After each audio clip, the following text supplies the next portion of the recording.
नमस्कार सर्वांना। आज होता चौथा आणि शेवटचा मार्गशीर्ष गुरुवार। माझ्या घरी मी कशी देवीची पूजा केलेली आहे हे तुम्हाला आजच्या व्हिडिओमध्ये पाहायला मिळणार आहे, त्यामुळे व्हिडिओ शेवटपर्यंत नक्की पहा। सुरुवातीला मी पूजेसाठी लागणारी सगळी तयारी करून घेतली।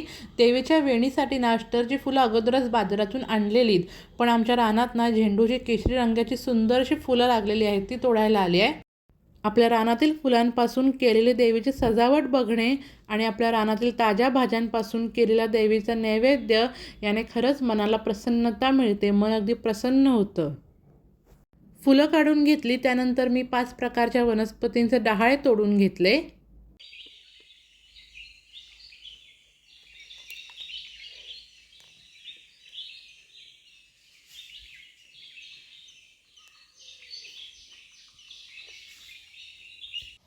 आता आपण फुलांची वेणी करून घेऊया। इथे कशी फोटो फ्रेम घेतलेली आहे, वही घेतला तरीही चालेल। आणि या फोटो फ्रेमला असा दोरा गुंडाळून घेतलेला आहे, असा डबल बघा, इथून आणि इथून असा बांधून घेतलाय आणि एक दोरा इथे असा बांधलाय टोकाला इथे असं आपल्याला बांधून घ्यायचं आणि वेणी तयार करूया। ही अशी अष्टरची फुलं असतात ना, ही घ्यायची वेणीसाठी। बाजारात बघा विकत मिळतात ना, तेव्हा ह्या अष्टरच्याच फुलांच्या वेण्या खूप सुंदर दिसतात। अशी वेगवेगळ्या कलरची घ्यायची। मध्ये मध्ये लावायला मी अशी गुलाबाची फुलं घेतली आहेत, गुलाबाच्या पाकळ्या काढून वेणीमध्ये अशा लावणार आहेत, म्हणजे वेणी दिसायला अगदी सुंदर दिसेल। बघा अशी वाली अष्टरची फुलं खूप सुंदर दिसतात, तऱ्हेतऱ्हेच्या कलरची असतात बाजारात।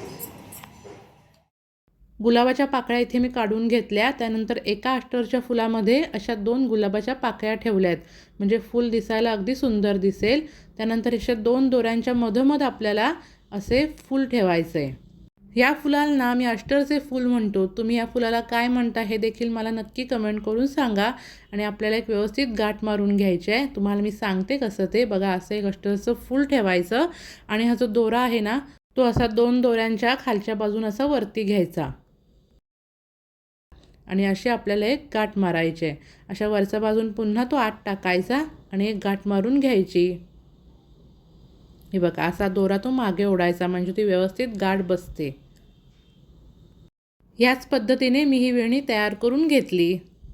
याच पद्धतीने तुम्ही वेगवेगळ्या फुलांच्या वेण्या तयार करू शकता। अष्टरच्या फुलांची, गोंड्याच्या फुलांची, गुलाबाची, मोगऱ्याची, तऱ्हेतऱ्हेच्या फुलांची वेणी तुम्ही ह्या पद्धतीने करू शकता।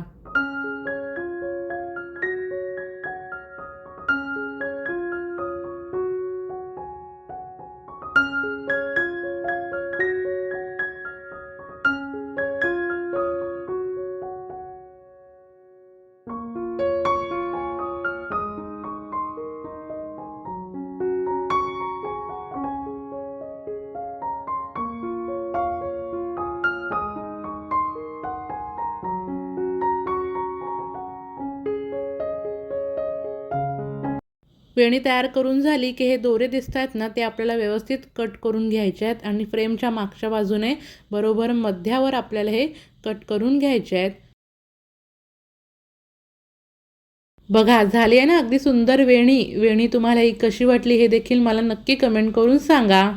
वेणी तयार केल्यानंतर मी एक फुलांची माळ तयार केली आणि देवीच्या फोटो फ्रेमला लावण्यासाठी एक फुलांचा हार तयार केला। अशी सगळी तयारी मी करून घेतली आणि पूजेची मांडणी करायला सुरुवात केली। चौरंगाच्या खाली रांगोळी काढून घेतली। रांगोळी काढल्यानंतर त्यावरती चौरंग ठेवला आणि चौरंगावरती सुंदर असं वस्त्र अंथरले। वस्त्र अंथरल्यावरती त्यानंतर त्यावरती तांदूळ ठेवले। एका बाजूला देवीची फोटो फ्रेम ठेवली आणि कळशीवरती सुरुवातीला स्वस्तिक काढून घेतले। असे स्वस्तिक काढून घेतले आणि कळशीवरती 5-5 हळदी कुंकवाची बोटे उठवली।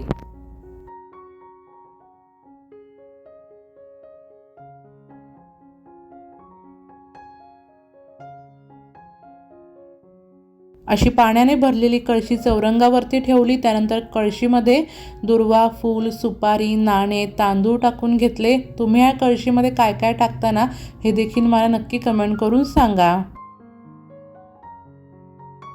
त्यानंतर 5 प्रकारच्या वनस्पतींचे डहाळे ठेवले।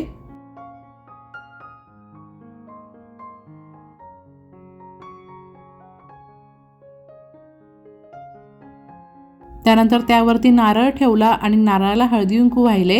सुरुवातीला तयार केलेली फुलांची वेणी व्यवस्थित लावून घेतली आणि फुलांची सजावट करायला मी सुरुवात केली। हे बघा, ही झेंडूच्या फुलांची माळ आहे ना, मी कळशीच्या अशी भोवतीन लावली म्हणजे कळशी दिसायला सुंदर दिसते आहे ना। आणि एक एक अष्टरचे फूल घेतले, त्यामध्ये अगरबत्तीची अशी काडी रोवली आणि ही काडीने ना ही फुलं व्यवस्थित पानांना मी लावून घेतली बघा, म्हणजे पानं पण दिसायला खूप सुंदर दिसतात आणि देवीचं रूप आणखीन खुलून येते। अशी फुलांची सजावट ना माझी आई करते, म्हणजे मार्गशीर्ष गुरुवारी आईने केलेली देवीची पूजा बघूनच मन अगदी प्रसन्न व्हायचं। त्यानंतर चौरंगावरती 5 प्रकारची वेगवेगळी फळं ठेवली।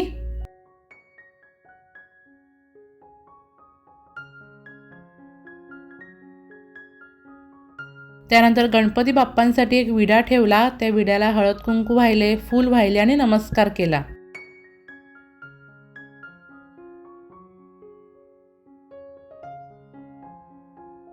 त्यानंतर पूर्ण चौरंगावरती फुलांची वेगवेगळी अशी सजावट केली।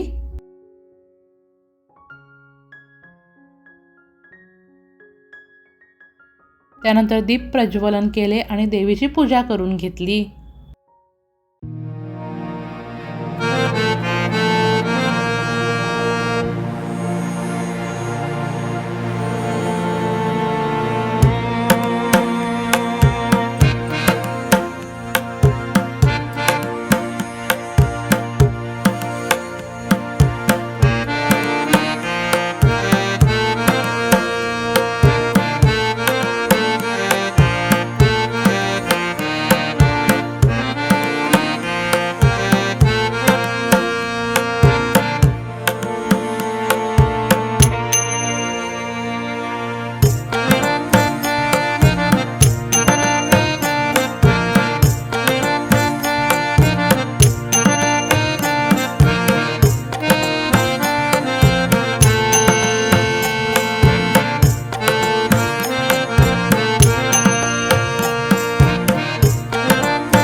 कसे करावे?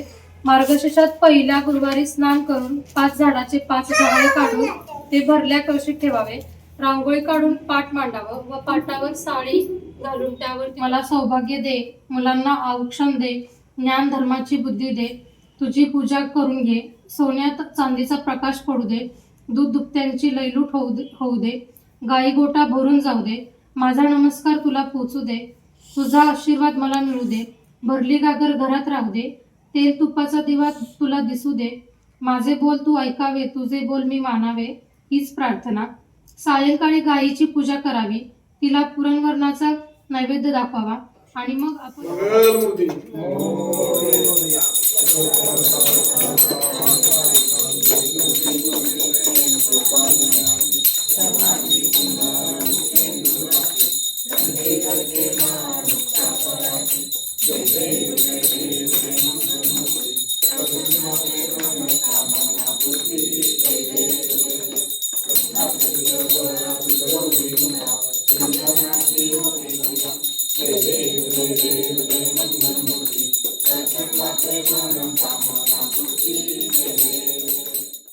तर कसा वाटला तुम्हाला आजचा हा व्हिडिओ, मी केलेली देवीची पूजा? मला कमेंट करून नक्की सांगा।